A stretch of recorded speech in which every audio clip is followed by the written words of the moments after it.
Hi everyone, and welcome to this video. Welcome to my channel if it's your first time, and welcome back if you've been before. Lovely to have you either way. Today I am filming a wrap up for the month of July.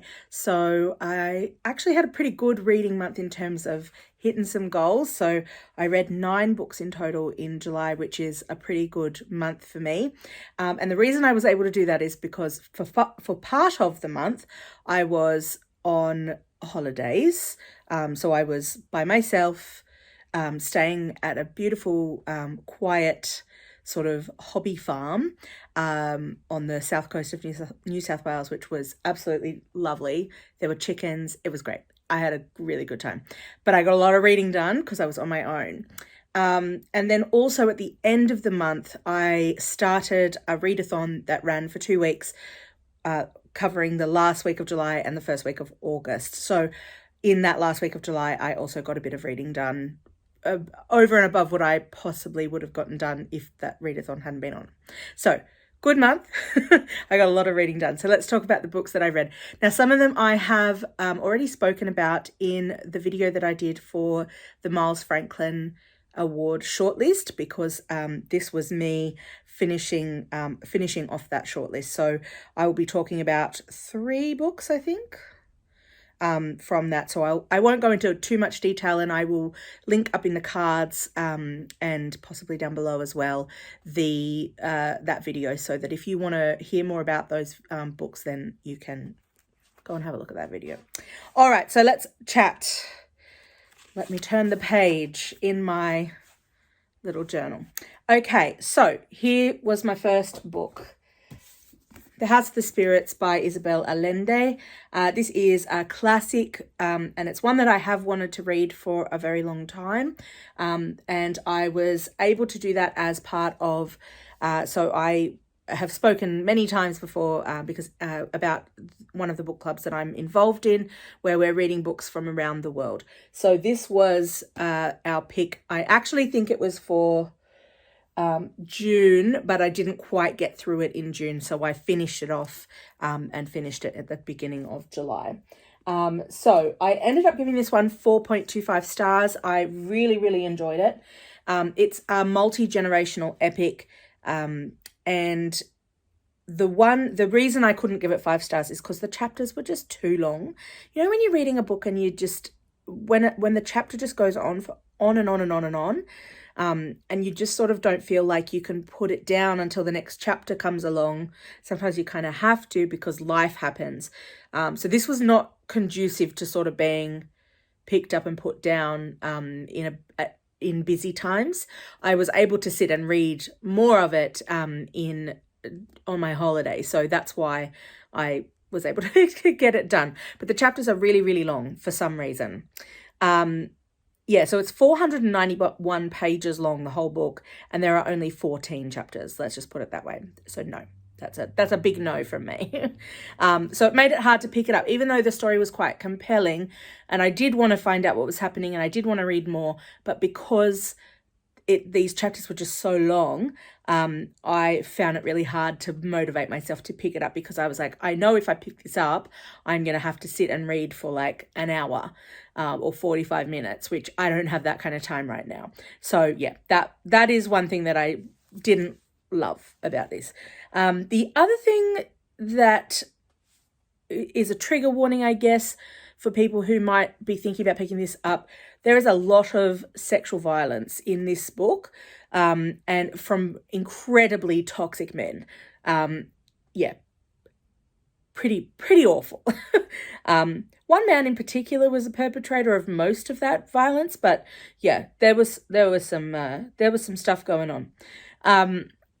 However, I think the biggest theme for me from this book, though, the takeaway from the book, would be the strength and endurance of women, even in the face of the worst that humanity can throw at a person.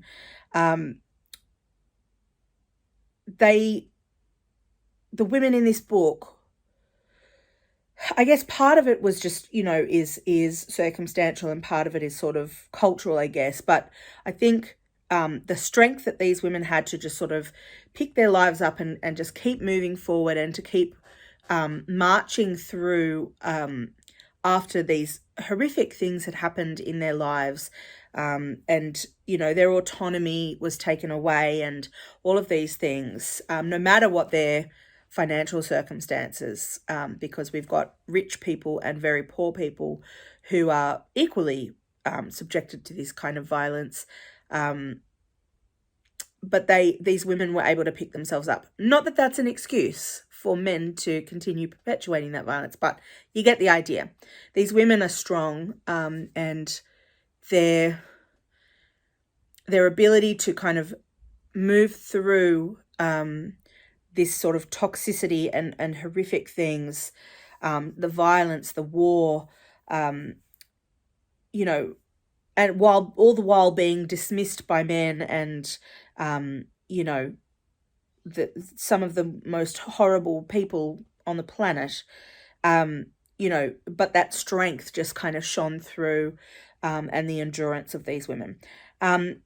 I would say, so this book would have been written during second wave feminism, but I would say that it was before its time, because it was addressing a lot of things that second wave feminism hadn't gotten its head around yet. So, you know, toxic masculinity, before that term was even invented, like this book is just full of it. And I'm really, really glad that I picked up this book and read it. But Lord, it was hard. It was hard to pick it up each time just because of those very long chapters. But it was really good. So if you've got some time, I think that's the key. If you're going to pick this book up, make sure you've got some time to actually read it in long sessions, if that makes sense. But yeah, highly recommended.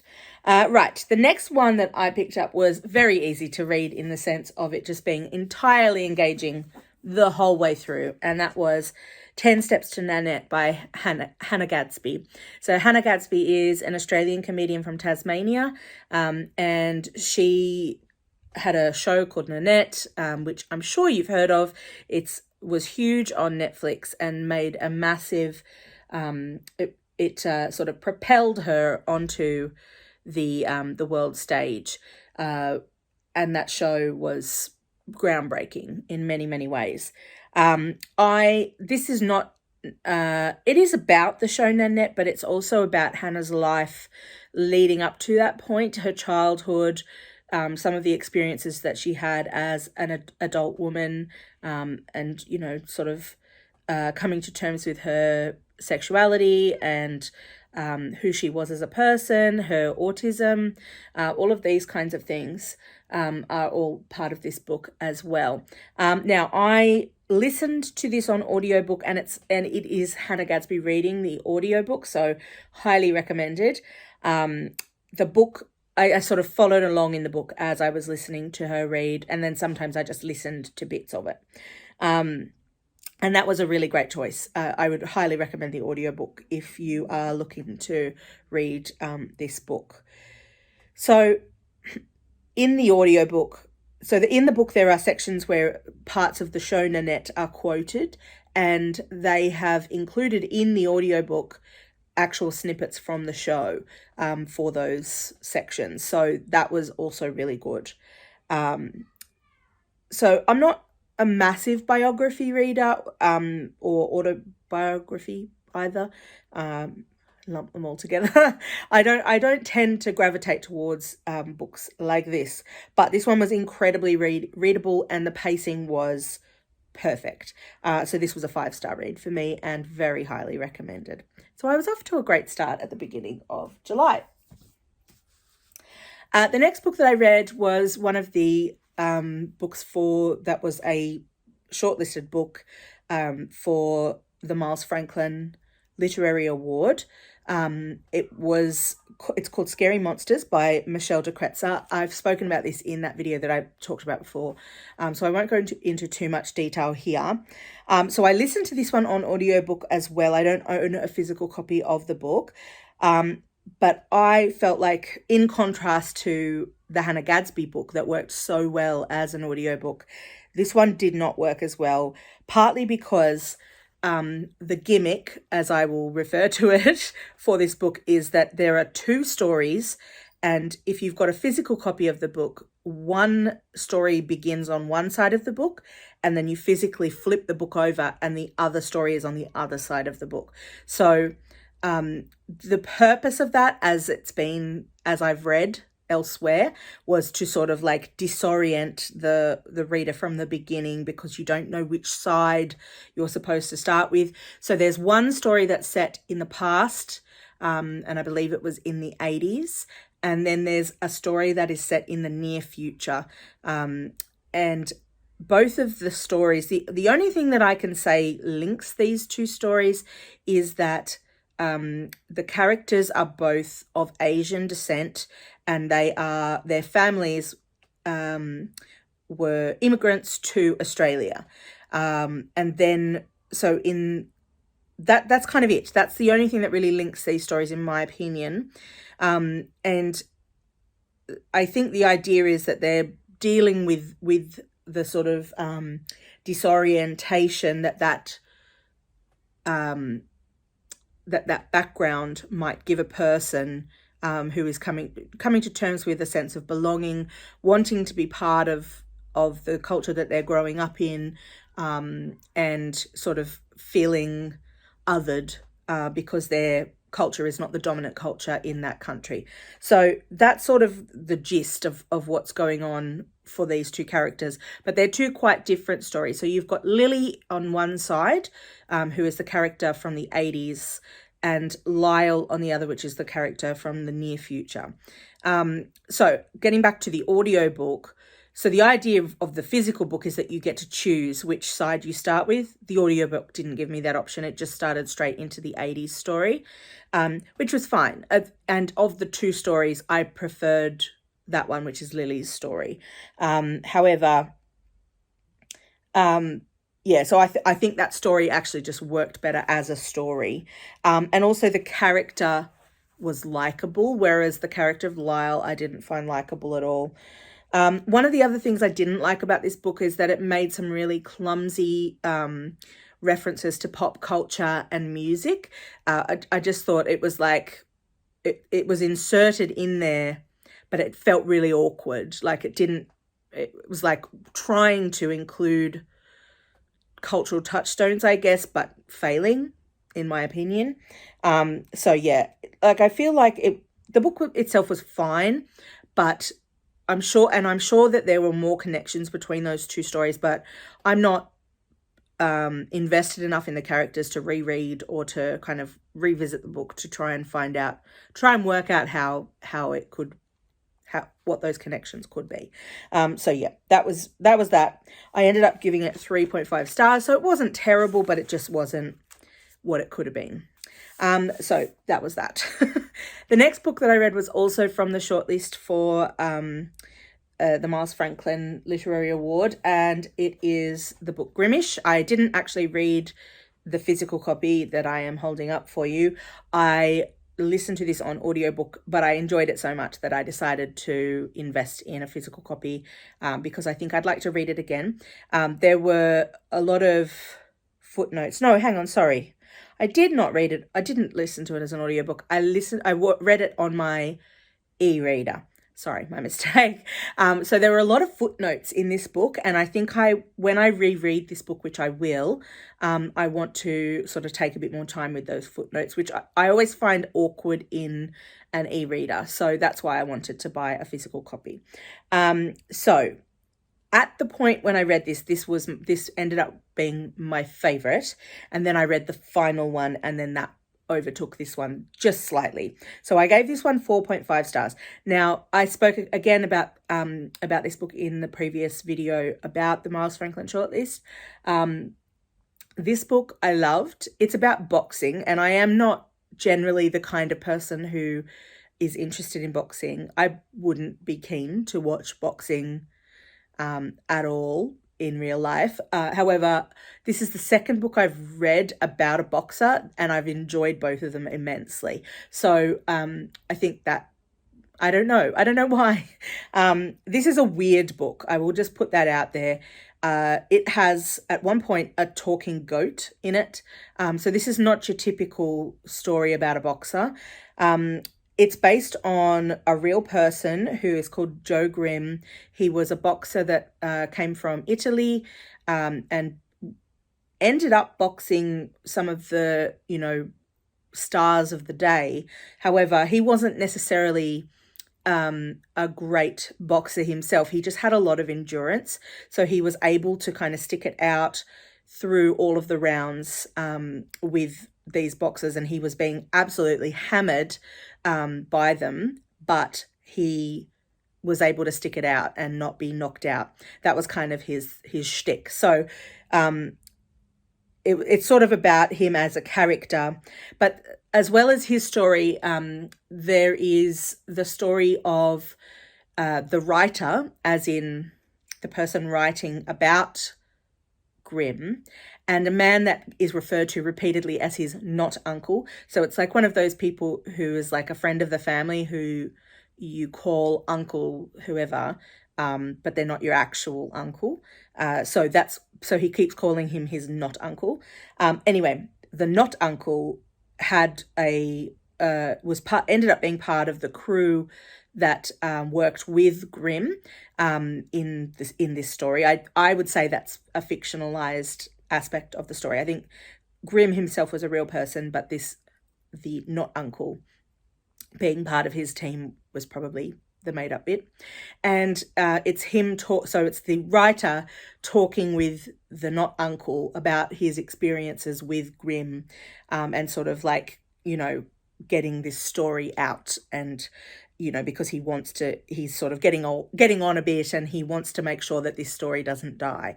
So that's kind of where that kind of comes from. And it was really, really good. It's weird though, so it won't be for everyone, but I really, really enjoyed it.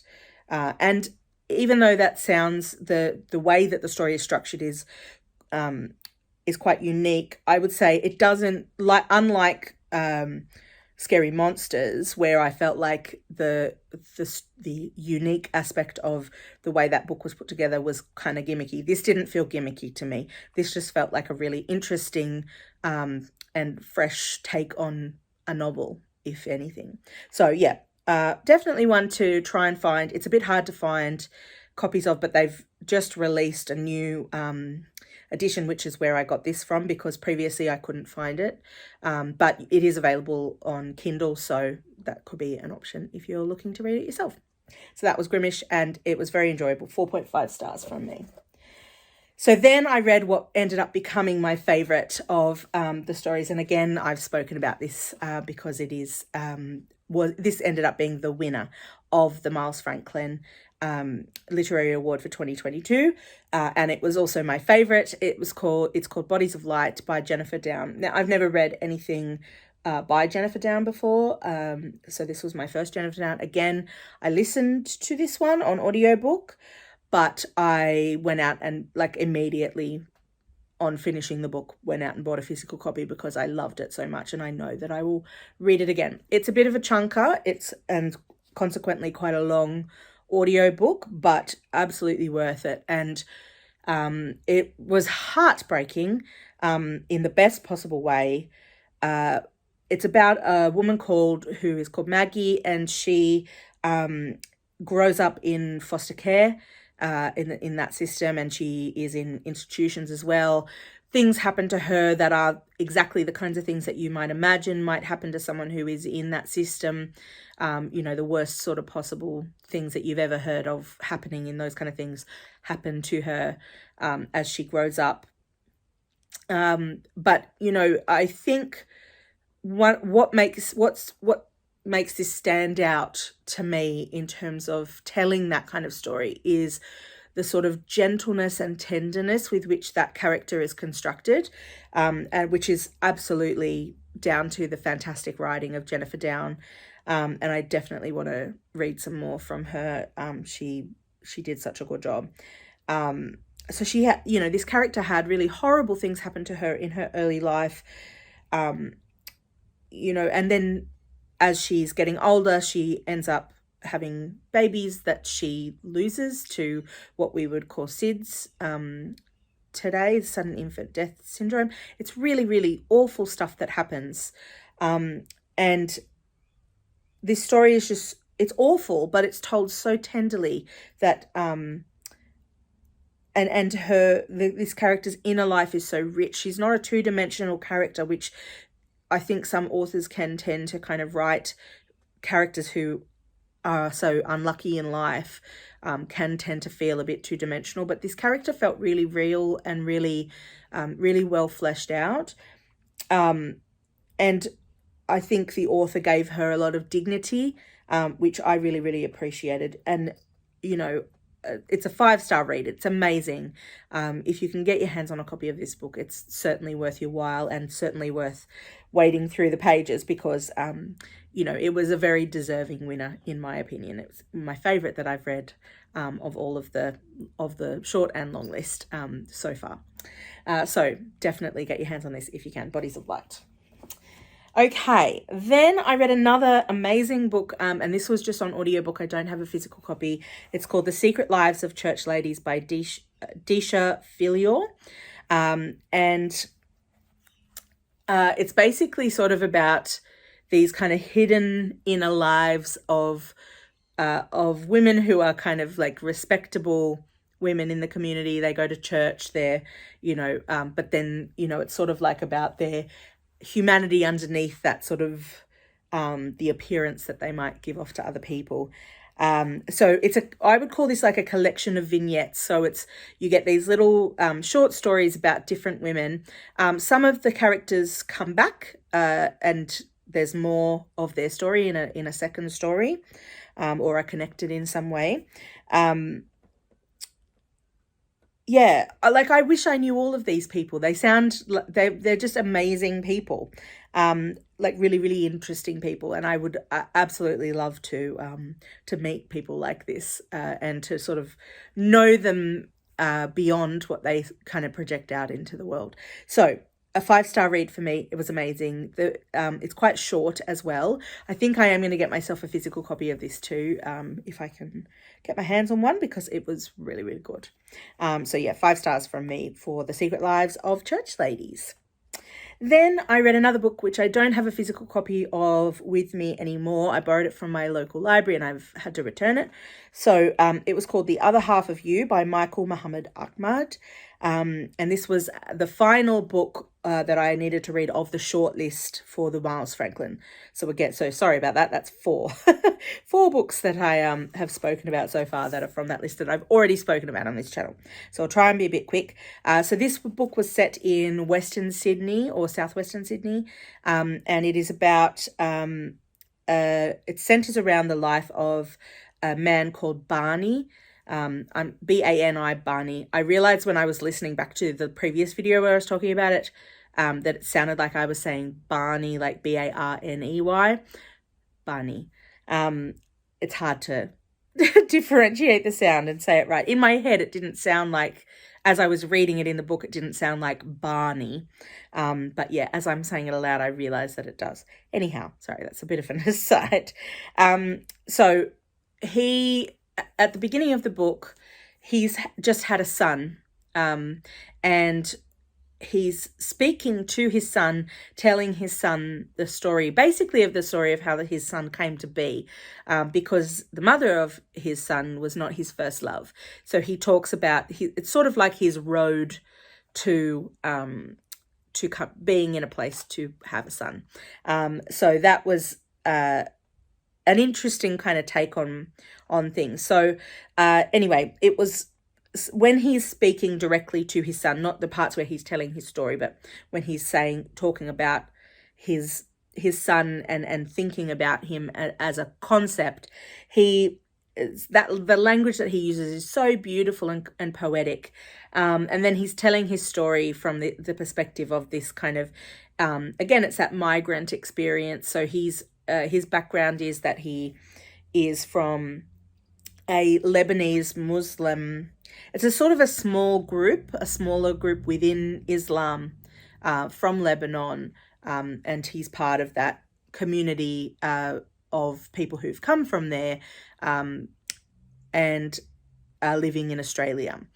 So there's sort of that, again, that fish out of water cultural context. And I think one of the big themes of the book is the way in which first generation and second generation migrant families, so that those two generations within that family interact with one another, because you've got the parents who've come out from the country they've come from, and then they are the children, though, have been raised and have gone to school in the new country where they are, and in this case it's Australia, but this could be the migrant experience to anywhere, and there's that sort of disconnect and that kind of sense of especially when there's an educational difference, where in the story Barney's father has the equivalent, I don't think he even finished like what I would call primary school or elementary school,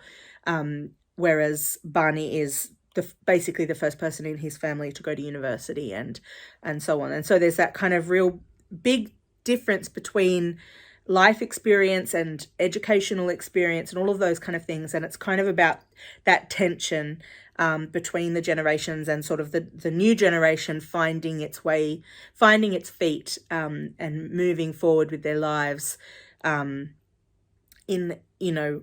trying to kind of appease their parents and the expectations of their community, but also to be true to themselves and to love who they love, and to be the person that they have been educated to be, and to be in the society where they are now. So it's like it's quite a tricky thing, and I can imagine that would be such a huge thing for families. Anyway, that's sort of what this book was about, and essentially he falls in love with, at the beginning of the story, so this was his first love, he fell in love with a woman who is, or he was a teenager at the time, so it was a girl. So a girl who is Lebanese, but she's Lebanese Christian, and his family end up finding out about it and forbid him to continue seeing her and so on. And so, he pines for her for a really long time. And he then it's sort of his journey to where he ends up getting with the mother of his child, who is not from his community also. So yeah, that's one of the things, that's sort of like the arching plot of this book. So there were certain aspects of this book that I did find a little bit challenging to read, and part of that is probably because they're not things I'm used to reading, and it's not a culture I'm a part of. So perhaps within the context of that culture, it might not be as offensive as it sounded to me, but it did sound offensive to me as I was reading it. So there were a lot of what I would call racist epithets for not just the community in which that Barney is part of, but also for other communities living in that area, migrant communities. So that was quite hard to read. And there was also a character whose story arc I didn't like the way that story arc ended. It was difficult for me to read in that sense as well. I didn't like how it concluded. So I won't say what it is because I don't want to spoil it for anyone, but that was a problem for me as well. But overall, I think this book delivered, and I was crying in bits of it, and especially the final third of the story, as kind of things were kind of coming to an end, as we're kind of getting closer and closer to Barney finding his joy and his direction. That was really heart-wrenching. So yeah, highly recommended. It was a really good book if you can move past the sort of those aspects that I was talking about. Okay, let's move on, because this is getting to be quite a long video, because I guess we did read I read a lot of books. All right, the next book that I read was this one, which is called The Birth and Death of Miracle Man by Albert Wendt.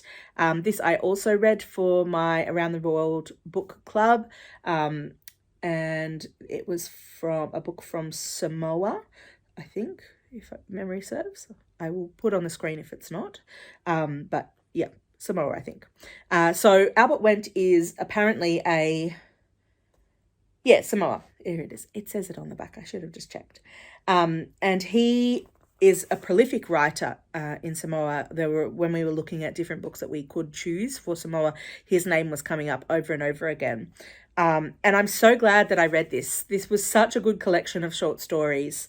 I really, really enjoyed it and was pleasantly surprised by it, because I think when you see, oh, this person's a classic author from that country, you're not sure what to expect. Like, I certainly, when I go into these books, I try to go in with an open mind, but I am not surprised if they turn out to be written in a way that doesn't work for me, because I'm not from that culture.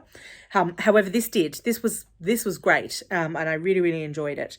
I had not read anything by this author before, but the stories are very well written, and many of them contain what I would describe as a very delicious sense of humour. There were also some very deep, heartbreaking stories in that collection that took me by surprise as well. And overall, it was an enjoyable read, and I'd definitely be interested in reading more from Albert Wendt. This was a great book, and I'd encourage you to get your hands on a copy if you can. It was great. Happy to read more from this author for sure. The final book that I read for this month was Bruny by Heather Rose. Now, I have read a previous Heather Rose book that I absolutely loved called The Museum of Modern Love, and I would highly encourage people to get a hold of that. So after having read and loved The Museum of Modern Love, that I would have given 5 stars to, this was a little bit disappointing.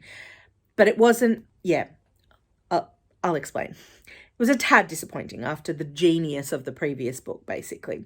And I don't think, so the previous book I would say is more literary fiction, and I don't think this book sets out to be literary fiction. So perhaps that's an unfair comparison. It's supposed to be a thriller, but it didn't feel thrillery to me. So there were aspects of Heather Rose's writing that I had loved from the Museum of Modern Love that did come out in this as well. Some really good, like, descriptive elements, and the characters were well fleshed out and enjoyable to read. So the writing style is for the most part good, but there were some elements that took away from the good parts. So for one, there was a distracting amount of references to actors that could play a character if a film was made of their life, which I found really weird. It was weird to keep reading, like, if an actor were to play this person in a film, it would be George Clooney, or it would be, like, they'd sort of just refer to different actors. It was weird. It was a strange thing. Or, they looked like a certain actor. It's, which I kind of thought was a bit lazy in terms of writing, where, it's like, I can't be bothered describing this person, so I'm going to give you another person to hang your image of this character on, which I don't think that was very clever. There was also fat phobia in this that was distracting. There was a character that they kept referring to as being fat, and I didn't appreciate it. I thought it was annoying. It was annoying to keep seeing it. And I also felt like the romance aspect of this book didn't really fit with the sort of thriller genre that it was supposed to be. That's what it says on the back cover, that it's a thriller. I think she was trying to do too much in one book. That's my feeling about, like, she was trying to make this into not necessarily a romance book, but a book that could contain this type of a romance, but also trying to make it I don't know. It just didn't work, in my opinion. And I also found the last few chapters to be an unnecessary coda to the story. I think more editing was needed for this book to remove the bits that didn't work so well, and kind of give it a bit more structure in that sense as well. Also, the twist wasn't jaw-dropping, which is what it said it would be on the back cover. So that was disappointing also. And there was also anti-Chinese rhetoric in the story, which is contextual for what's happening. However, I didn't think it was nuanced enough to not be racist. So, yeah, there was that as well. So I ended up giving this 3.5 stars. It was still good to, like, it overall worked as a story, but I think it